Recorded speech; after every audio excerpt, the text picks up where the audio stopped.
Alrighty, I've reached a new level of boredom. This might be the most solitude I've ever had. Which is weird because I'm at uni and you'd think the opposite. This newfound boredom has enlightened me to do this book review.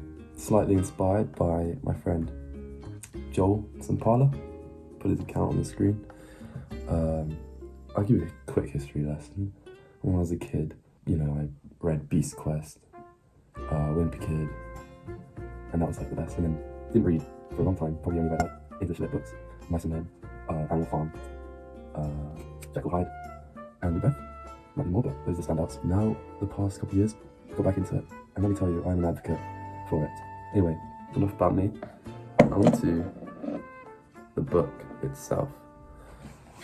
Today, we're going to be reviewing The Alchemist. Now, look at that. Look how it shines in the light. Isn't that beautiful? Sign of a good book. However, do not judge a book by its cover. And that's my first point. It will be a simple read and pretty short. Coming in at 130 pages. Not the longest book, however, do not be too quick to judge because it does convey a lasting and strong message. Leonardo da Vinci once said, what did he say? Simplicity is the ultimate sophistication. Do what you will with that, but that is perfect way of describing this book. Very sophisticated, very simple. The author is Paul Coelho. I don't know if I'm pronouncing that right, probably not. Probably butchered that, sorry Paul. Some South American Donny. Read his whole philosophy at the start. Pretty chill guy. The reason why I'm not remembering that was I read this a couple months ago, but I've let it sink in. I think this is the perfect time to review it. Now, did I enjoy it? Yes. I don't know if I'm meant to even ruin the plot. I don't know if people who watch this are people who read it, or they're just people who watch it. I don't know why you're watching it if you haven't read it. Maybe you want to read it and you're trying to find out if it's good. It is good. I do recommend. And that brings me on to the ratings. Alright, my storage ran out, but I sorted it out. So we're going to go from the top and discuss the rating system. Each book will follow the following rating criteria. Plot, coolness, relatability, recommendability, and characters. So, the criteria might not be perfect, but this is how it is. It's set in stone, and nothing I can do about it. So, plot, we're going to go for 3.5. I think the plot's good, but I think plot should be judged on things you don't expect, complex scenes, and I don't know. The plot's good, but definitely not the best. Coolness, we're going to go for 4.5. I think it's very cool.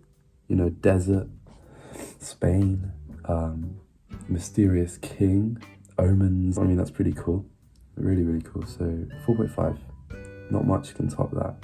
Relatability. I think this is pretty relatable, to be honest, because I see myself in the main character. Not in an egotistical kind of way, just because he's a boy, kind of finding his way in life. I guess it's very relatable for a lot of people. So, I don't know, it's cool, and I'd love an adventure like that, so you can kind of see it happening. It's fiction, obviously, but it's not otherworldly. So, in that sense, it's relatable. Relatability, I'm going to put 4. Recommendability. Now, I don't really know how to judge this because every book you enjoy, you're going to want to recommend. But I'm going to be quite harsh. I'm going to try to be harsh. A total beginner can read this and enjoy it. And then people who are already established readers, I'd also recommend it to because it's just a step back and quite a simple read. So I'm going to have to go for 4.5. It's going to rate quite high, this book. Characters.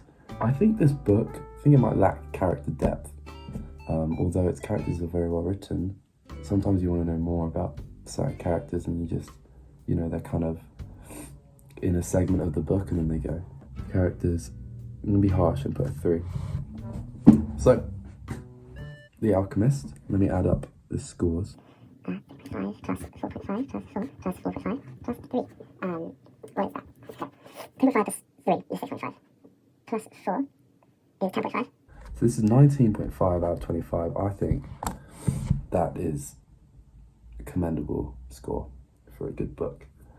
Any book that surpasses 18 is a good book, I think. Any book that reaches like 20, upper mid 20s, if that makes sense, upper low 20s. So 22, 23, 24, 25. That is going to be a great book, and I can't wait for that day. We're going to end each episode with a little bit of current affairs. And what's going on in the world at the moment? Elon Musk. Let's talk about it. We all saw his little salute, gesture, whatever you want to call it. Now, do I like Elon Musk? Nah, I don't. He claims to be some free speech absolutist, but he's far from it. I don't like his electric cars. I'm still going to give him the benefit of the doubt, because I don't think I think it's a bit of a stretch. Wildfires? That's kind of crazy. Biggest wildfires in American history, apparently. Prisoners being taken on as firefighters. That's pretty cool. That is a book review. It's a bit of current affairs for you. Learn something new. Not really.